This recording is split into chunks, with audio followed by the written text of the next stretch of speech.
Selamat pagi Bapak dan Ibu sekalian, salam sejahtera untuk kita semua.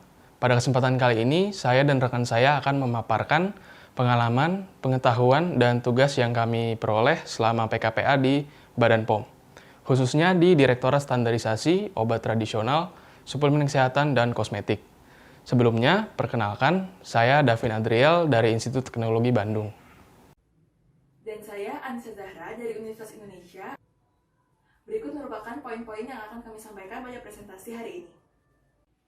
Sebagai pendahuluan, Direktorat Standarisasi OTSK dan KOS memiliki 3 subdirektorat yang membawahi kepala seksi sebagaimana tergambarkan pada struktur organisasi berikut. Secara umum, direktorat ini memiliki tugas pokok dan fungsi untuk menyusun dan melaksanakan kebijakan, penyusunan NSPK, menyusun dan menetapkan standar dan persyaratan keamanan, khasiat dan mutu, serta melaksanakan pemantauan evaluasi dan laporan di bidang standarisasi OTSK dan KOS. Tugas spesifik yang pertama di Direktorat Standarisasi OTSK dan KOS adalah penyusunan regulasi. Dalam membuat regulasi, Direktorat Standarisasi OTSK dan KOS akan melibatkan unit lain dan juga Biro Hukum. Subdirektorat akan membuat draft awal berdasarkan hasil identifikasi kebutuhan studi literatur ataupun dari benchmark regulasi di negara lain. Identifikasi kebutuhan ini mengacu pada prinsip Regulatory Impact Assessment atau RIA, di mana peraturan yang akan disusun disesuaikan dengan kebutuhan dan memberikan manfaat yang lebih tinggi dibandingkan biaya dan risikonya. Setelah itu, dilakukan penyusunan dan pembahasan rancangan perundang-undangan yang hasilnya akan dikonsultasikan ke publik dengan melibatkan stakeholder seperti pelaku usaha dan asosiasi terkait sesuai dengan komoditi yang diatur untuk memberikan masukan terkait dengan peraturan yang sedang disusun. Jika perlu, hasil perancangan ini akan dinotifikasi ke WTO. Selanjutnya, dilakukan proses verbal dari Direktorat Standarisasi untuk meminta persetujuan dari Eselon 2 dan Deputi, serta unit kerja untuk meminta persetujuan dari Eselon 2 dan 1 dengan waktu penandatanganan persetujuan maksimal 7 hari kerja. Rancangan yang sudah setuju ini akan dibuat dalam bentuk legal drafting bersama dengan Biro Hukum dan Organisasi dan diajukan ke Kementerian Hukum dan HAM untuk dilakukan harmonisasi. Apabila harmonisasi telah selesai, Biro Hukum dan Organisasi akan melakukan proses verbal untuk memperoleh persetujuan dari Sekretaris Utama dan Kepala Badan POM dan dilakukan penetapan peraturan. Setelah peraturan ditetapkan, nanti akan melalui proses pengundangan oleh Kemenkumham dalam berita negara dan akan disebarluaskan melalui media cetak, media elektronik, ataupun sosialisasi, serta nanti filenya akan disimpan dalam JDIH Badan POM. Selain menyusun regulasi, Direktorat Standarisasi OTSK dan KOS juga berperan aktif dalam forum regional maupun internasional. Kegiatan yang dilakukan oleh Direktorat Standarisasi OTSK dan KOS di skala internasional adalah sebagai focal point pada International Regulatory Cooperation for Herbal Medicine di bawah WHO. Sedangkan di tingkat regional atau ASEAN, Direktorat Standarisasi OTSK dan KOS telah menjadi host country, Head of Delegate, dan Chair di bidang TMHS. ASEAN Member States atau AMS melakukan harmonisasi standar dan mutu yang bertujuan untuk meningkatkan kerjasama antara AMS dalam rangka menjamin mutu, keamanan, dan manfaat produk yang dipasarkan di ASEAN, serta untuk menghilangkan hambatan perdagangan, meningkatkan daya saing produk, dan meningkatkan perekonomian AMS. Harmonisasi ini dilaksanakan di bawah ASEAN Product Working Group atau PWG dengan bidang atau produk yang diharmonisasi adalah obat tradisional dan suplemen kesehatan di bawah TMHS dan kosmetik di bawah ACC dan ACSD. Harmonisasi ASEAN pada bidang obat tradisional dan suplemen kesehatan menghasilkan ASEAN Agreement of Traditional Medicine and Health Supplement dengan berisi standar, persyaratan teknis, dan pedoman di bidang obat tradisional dan suplemen kesehatan. Namun, adanya harmonisasi ASEAN ini tidak berarti bahwa produk dari negara ASEAN dapat langsung masuk ke negara ASEAN lainnya. Tetap ada proses evaluasi oleh masing-masing negara anggota ASEAN. Untuk TMHS PWG ini telah menyusun 10 standar dan mutu sebagai berikut. Sedangkan untuk ACC telah memiliki 8 dokumen ASEAN Cosmetic Directive atau ACD sebagaimana ditampilkan. Implementasi hasil harmonisasi pada produk kosmetik adalah dengan berubahnya sistem registrasi atau pre-market approval menjadi sistem notifikasi atau pengawasan post-market surveillance. Karena kosmetik dinilai berisiko rendah apabila semua peraturan dipatuhi oleh produsen dan juga notifikasi ini hanya memakan waktu 14 hari kerja. Output yang diharapkan adalah pelaku usaha mampu memenuhi standar ASEAN, di mana pemerintah juga membantunya dengan melaksanakan sosialisasi, pelatihan, asistensi, dan bimbingan teknis. Selanjutnya, Direktorat Standarisasi OTSK dan KOS juga melakukan pembuatan kajian berdasarkan permohonan mengenai keamanan, klaim, atau mutu dari suatu produk. Prinsip dalam pembuatan kajian yang pertama adalah dengan menganalisis bahan atau produk, dengan mengevaluasi data dukung keamanan dan risiko, rasionalitas komposisi dan mutu, serta dengan klaim atau efikasinya. Prinsip yang kedua adalah dengan membandingkan status edar dan regulasi negara asal produk atau membandingkan dengan regulasi negara lain yang sistem pengawasannya lebih maju, serta dengan memperhatikan penandaan dan label pada produk yang beredar di pasaran. Parameter analisis yang pertama diperhatikan adalah keamanan dan risiko dengan melihat karakteristik bahan aktif, dosis bahan aktif yang digunakan, rute pemberian produk, serta potensi efek samping dan interaksi dari antar bahan dalamnya, juga cara penyiapan bahan menjadi produk. Untuk analisis risk and benefit dari produk obat tradisional dan suplemen kesehatan dapat dinilai melalui bahan dan klaimnya.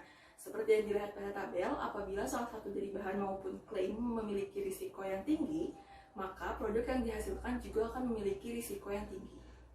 Parameter yang kedua adalah rasionalitas. Rasionalitas ini dinilai dari data dukung mengenai keamanan kombinasi bahan. Selain kombinasi bahan, formula produk mencakup kestabilan produk dan inkompatibilitas, kesesuaian dosis, klaim dan tujuan penggunaan, dan jika perlu pertimbangan biaya harus menjadi poin-poin yang diperhatikan dalam menentukan rasionalitas suatu produk. Klaim adalah segala bentuk uraian yang menyatakan, menyarankan, atau menyiratkan bahwa terdapat hubungan antara produk atau bahan aktif dalam produk dengan manfaatnya untuk kesehatan. Sedangkan efikasi adalah kesesuaian klaim manfaat yang dicantumkan pada label produk tersebut. Produk suplemen kesehatan memiliki klaim untuk fungsi zat gizi, fungsi zat lainnya, serta penurunan risiko penyakit dan kondisi kesehatan tertentu. Untuk obat tradisional, memiliki klaim untuk penggunaan dan pengobatan secara tradisional, khusus untuk produk jamu. Kemudian pengobatan yang terbukti secara ilmiah untuk produk obat herbal terstandar dan fitofarmaka. Sumber data pendukung yang dapat digunakan yaitu dari sejarah penggunaan secara tradisional, bukti ilmiah berupa textbook, uji praklinis, uji klinis, kemudian pendapat para ahli, serta pengalaman pemasaran sebelumnya. Saat ini, Direktorat Standarisasi Obat Tradisional, Suplemen Kesehatan, dan Kosmetik sedang mengembangkan sistem kajian yang semula manual agar menjadi elektronik dengan menggunakan SIP Yakin Asik, atau Sistem Percepatan Layanan Kajian Obat Tradisional, Suplemen Kesehatan, dan Kosmetik, yang nantinya menjadi salah satu layanan publik di Badan POM. Jenis layanan yang akan diberikan SIP Yakin Asik yaitu pengajuan kajian keamanan, klaim, dan mutu bahan atau produk, serta sebagai database referensi ilmiah yang komprehensif. User atau penggunanya adalah stakeholder internal Badan POM, seperti Direktorat Registrasi dan Pengawasan OTSK dan KOS, serta ada juga dari stakeholder eksternal seperti perusahaan, perguruan tinggi, instansi-instansi lainnya. Target penyelesaian yaitu timeline selama 85 hari kerja yang dihitung sejak surat permohonan kajian dinyatakan lengkap dan proses verifikasi berkas hingga dikeluarkannya surat jawaban yang telah disahkan oleh direktur. Ini adalah bagan dan alur proses dari SIP Yakin Asik, di mana kita bisa lihat di bagian kiri ada user pertama, yaitu Direktorat Registrasi atau Pengawasan, serta perusahaan yang dapat mengajukan permohonan untuk kajian. Kemudian di bagian kanan ada user kedua, yaitu perguruan tinggi atau instansi yang dapat mengupload penelitian ilmiah atau data untuk membantu proses kajian. Mereka juga dapat mengakses bank data dari Direktorat Standarisasi untuk informasi. Kemudian di bagian tengah ada user ketiga atau pihak utamanya yaitu Direktorat Standarisasi yang bertugas untuk melakukan kajian. Di menu kajian nantinya akan ada 3 pilihan, yaitu menerima permohonan kajian, mendisposisi pengajuan kajian dan memberikan arahan, atau menerima hasil yang sudah dikaji. Setelah itu, subdit yang bersangkutan akan melakukan kajian sesuai permohonan, bisa OT, SK, ataupun KOS. Subdit akan mengakses data-data yang diupload oleh perguruan tinggi atau instansi, serta data dari Bank Data Direktorat Standarisasi. Apabila kajian telah selesai, hasilnya akan diupload ke Bank Data untuk menambah referensi, serta diupload juga ke menu kajian. Direktorat Standarisasi kemudian akan mengadakan forum untuk menjelaskan hasil kajian kepada user yang mengajukan, agar hasilnya dapat dipahami dengan baik. Sebagai tugas khusus, kami melakukan kajian terhadap produk suplemen kesehatan, yaitu minuman energi. Tujuannya untuk mempelajari bagaimana cara membuat kajian mengenai standar suatu produk, dalam hal ini minuman energi, dengan mempelajari standar regulasi di negara lain dan membandingkannya dengan di negara kita, serta mengumpulkan informasi mengenai aspek keamanan minuman energi. Minuman energi di Indonesia merupakan suplemen kesehatan yang mengandung kafein, multivitamin, makronutrien seperti karbohidrat atau protein, asam amino seperti taurin, kemudian sering ditambahkan herba lainnya seperti ginseng, jahe, dan lain-lain dengan bentuk sediaan cairan berkemasan botol dalam volume 150 atau 250 ml yang diindikasikan untuk menambah kesegaran dan stamina tubuh. Regulasi minuman energi yang kami tinjau berasal dari beberapa negara, yaitu Indonesia, ada Kanada, Australia, Eropa, Amerika Serikat, beberapa negara ASEAN, dan juga India.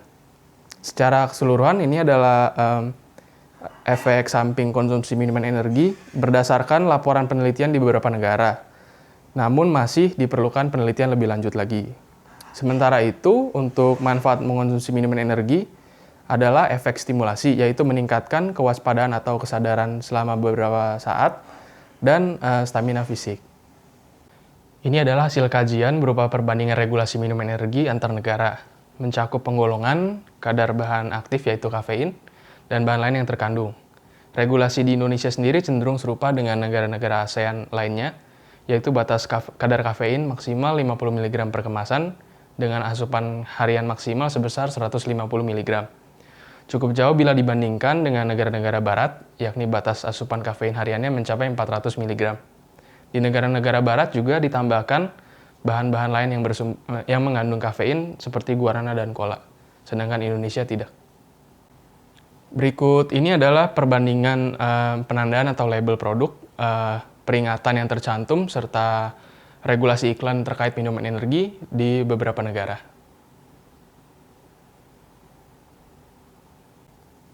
Berikut ini adalah aspek keamanan minuman energi, yakni efek yang mungkin ditimbulkan berdasarkan bukti ilmiah dari penelitian di berbagai negara, sehingga tetap diperlukan penelitian lebih lanjut. Berikut ini adalah efek terhadap kesehatan yang mungkin dikarenakan beberapa bahan utama dalam minuman energi. Serta yang paling bawah ada tren negatif, yaitu konsumsi minuman energi yang dicampurkan dengan minuman beralkohol, yang dilaporkan dapat menyebabkan peningkatan frekuensi konsumsi minuman alkohol. Secara keseluruhan, kesimpulan yang dapat ditarik yaitu penyusunan norma, standar, prosedur, dan kriteria membutuhkan tahapan dan waktu yang panjang dengan melibatkan berbagai pihak.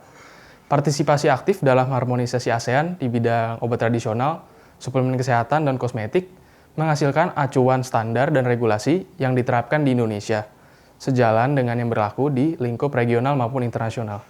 Kemudian untuk Direktorat Standarisasi Obat Tradisional, Suplemen Kesehatan, dan Kosmetik kini sedang mengembangkan layanan SIP Yakin Asik untuk memudahkan pelayanan pengajuan kajian di Badan POM.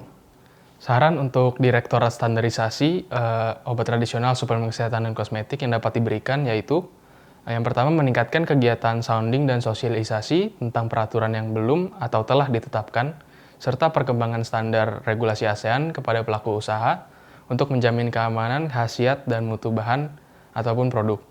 Kemudian yang kedua adalah konsultasi publik dapat dibuka secara online supaya pelaku usaha yang ingin berdiskusi atau memberi saran kepada Badan POM tidak harus datang secara langsung sehingga hemat waktu, tenaga, dan juga biaya.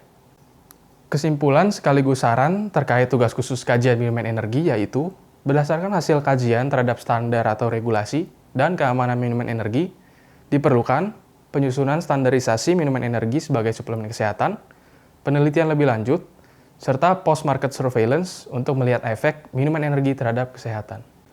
Cukup sekian presentasi dari kami. Mohon maaf bila ada hal atau ucapan yang kurang berkenan. Terima kasih atas perhatiannya semua.